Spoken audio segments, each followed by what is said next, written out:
Mẫu kẹp tóc hình bé cô xinh xắn này, mọi người có thể biến tấu nó với nhiều gương mặt khác nhau, mà việc móc nó thì vô cùng đơn giản. Cho nên mọi người hãy cùng mình lấy kim và len, chúng ta cùng làm mẫu kẹp tóc này nha.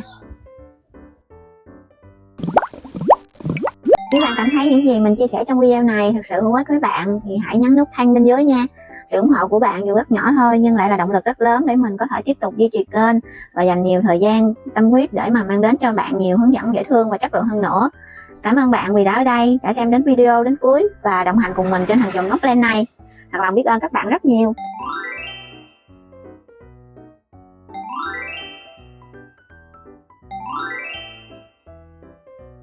Ở hàng móc đầu tiên, mình sẽ tạo một nút thắt.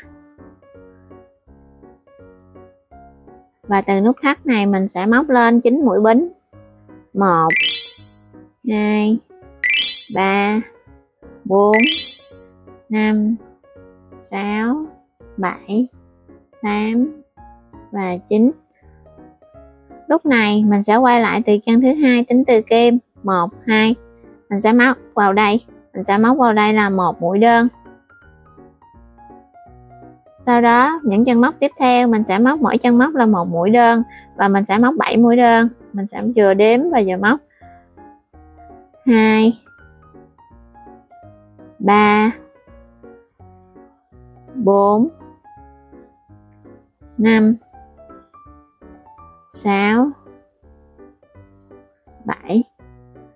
Lúc này mình sẽ còn lại chân móc cuối cùng này, mình sẽ móc vào đây 3 mũi đơn chung chân. 1 2 3. Qua bên đây chúng ta sẽ móc đối diện lại, mỗi chân móc mình móc một mũi đơn và mình sẽ móc 6 mũi đơn. 1 2 3 4 5 và 6. Còn lại chân móc cuối cùng này mình sẽ móc vào đây 2 mũi đơn chung chân.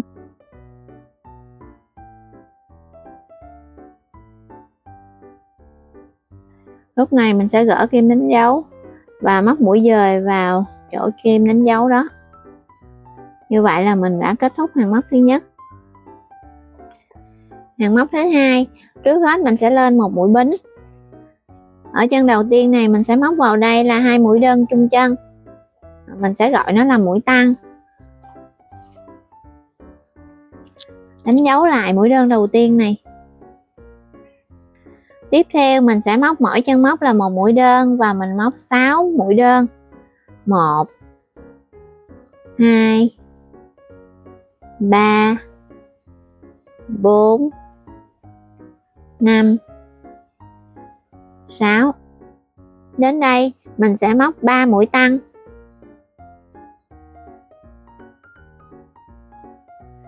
Mũi tăng thứ nhất, mũi tăng thứ hai và mũi tăng thứ ba. Qua phía bên đây mình sẽ móc đối xứng, nghĩa là mỗi chân móc mình sẽ móc một mũi đơn và mình móc 6 mũi đơn. 1 2 3 4 5 6. Ở đây chúng ta còn lại 2 chân móc cuối. 2 chân móc này mình sẽ móc mỗi chân móc là mũi tăng. Mũi tăng đầu tiên, mũi tăng thứ hai, móc một mũi dời để kết hàng.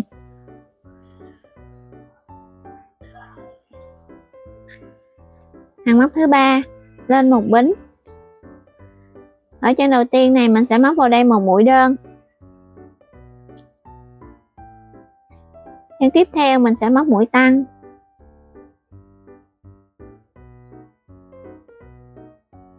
Sau đó mỗi chân móc mình móc một mũi đơn và móc 6 mũi đơn. 1 2 3 4 5 6. Sau khi móc xong 6 mũi đơn, mình sẽ móc theo cụm.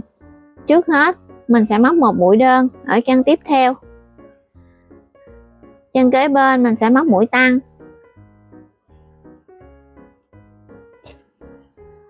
Từ đây mình sẽ lặp lại cụm này, một mũi đơn, một mũi tăng, mình sẽ lặp lại thêm 2 lần nữa.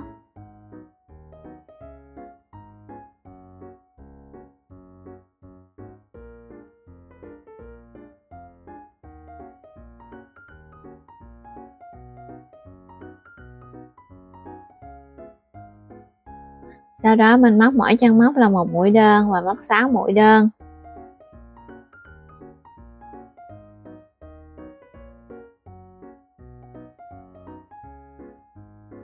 Đến đây mình sẽ lặp lại cụm móc gồm một mũi đơn và một mũi tăng. Mình lặp lại 2 lần.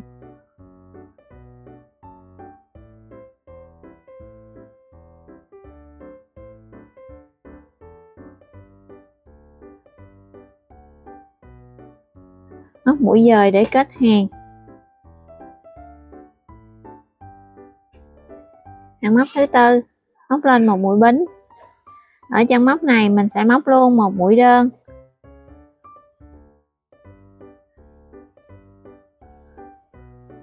Chân móc tiếp theo mình móc mũi tăng.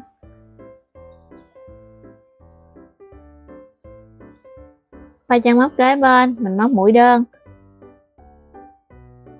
Sau đó mình sẽ móc mỗi chân móc là một mũi đơn và móc 6 mũi đơn.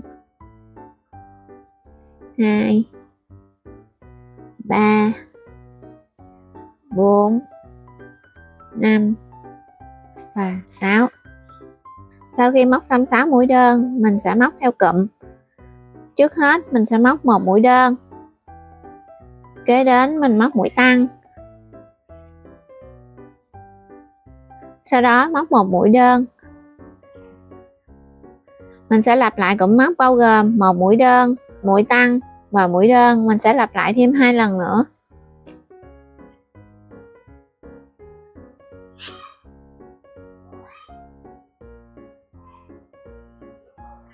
Sau khi móc xong cụm móc vừa rồi, mình sẽ tiếp tục móc mỗi chân móc là một mũi đơn và mình móc 6 mũi đơn.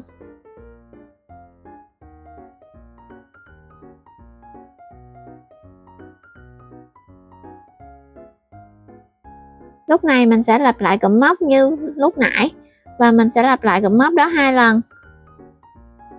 Cụm móc sẽ bao gồm một mũi đơn, một mũi tăng và một mũi đơn.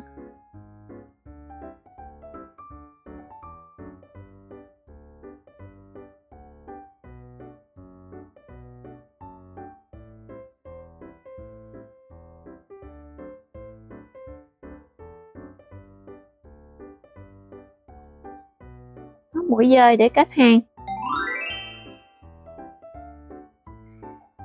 Sau khi móc xong hàng móc thứ tư, mình sẽ kéo len ra và mình cắt len.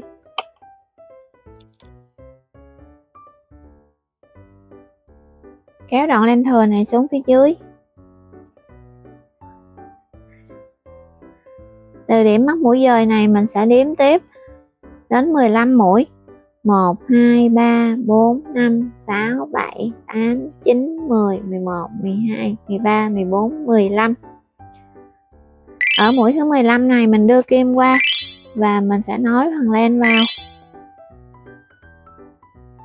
Chúng ta sẽ móc những cái chân. Trước hết mình sẽ móc lên 6 mũi bính.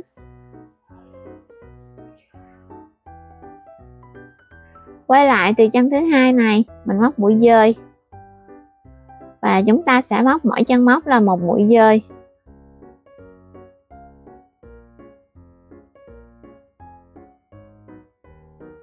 Thì mình sẽ móc được 5 mũi dời.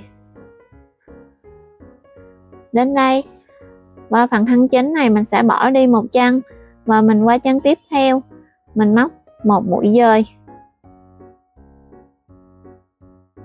Để móc tiếp cái chân tiếp theo của bé cua thì mình sẽ móc lên 5 mũi bính.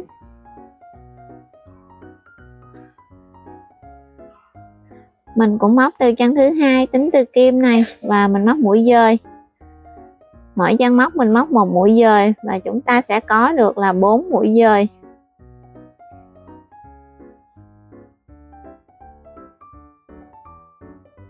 Trở lại thân chính này mình sẽ bỏ đi một chân, qua chân tiếp theo mình móc một mũi dời. Lặp lại cách tạo của cái chân tiếp theo này. Móc lên 5 mũi bính. Và chúng ta sẽ quay lại để móc 4 mũi dời.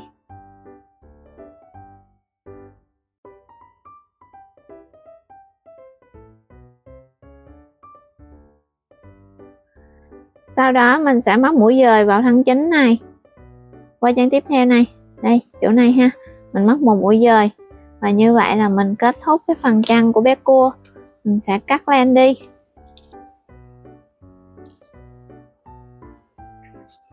Bên chân bên đây mình sẽ móc từ bì trái, đặt bì trái lên, từ chỗ móc mũi dời này mình đưa kim qua.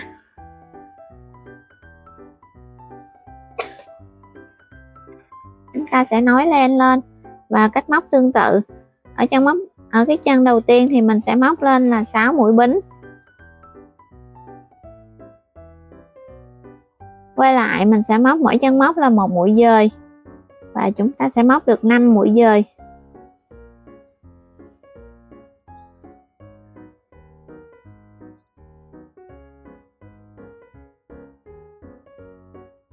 Tương tự như vậy mình sẽ bỏ đi một chân và qua chân tiếp theo này mình móc một mũi dời. Và chúng ta tiếp tục móc cái chân thứ hai và thứ ba giống như phía bên đây ha.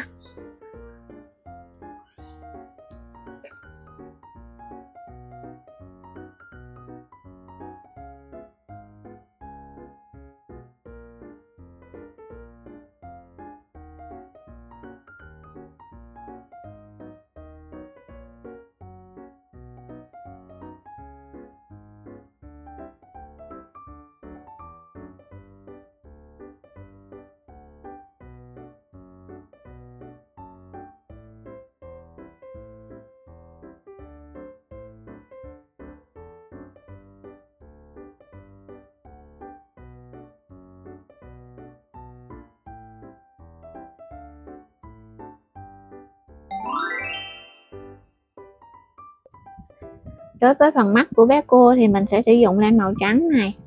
Trước hết mình sẽ tạo vòng tròn ma thuật. Và chúng ta sẽ móc vào vòng tròn ma thuật này 7 mũi đơn. 1 2 3 4 5 6 và 7. Lúc này mình sẽ rút sợi dây này để thu nhỏ vòng tròn lại và móc một mũi dời vào mũi đơn đầu tiên. Như vậy là mình đã móc xong cái phần mắt này.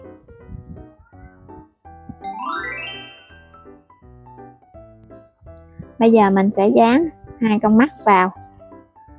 Chúng ta sẽ dán ở vị trí này.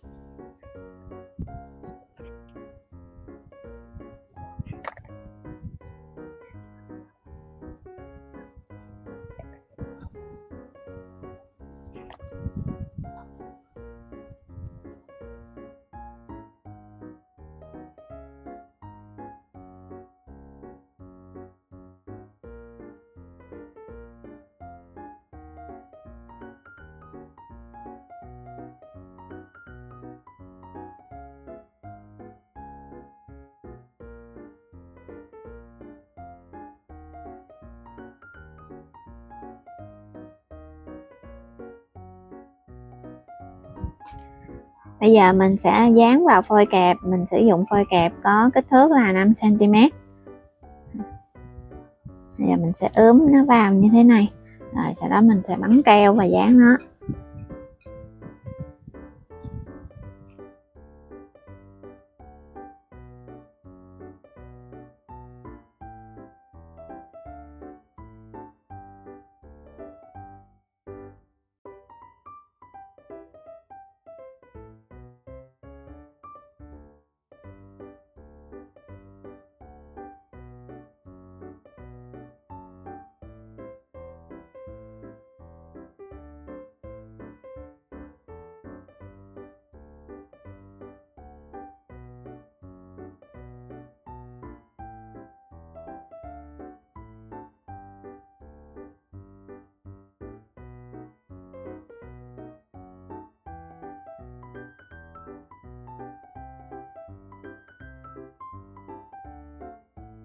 Hôm nay mọi người đã cùng mình móc xong một chiếc kẹp bé cua rất là dễ thương, và mọi người có thể biến tấu với nhiều gương mặt khác nhau như thế này ha.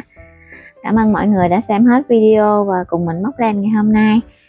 Chúc các bạn móc len vui vẻ và hẹn gặp lại các bạn trong những video sắp tới. Chào tạm biệt.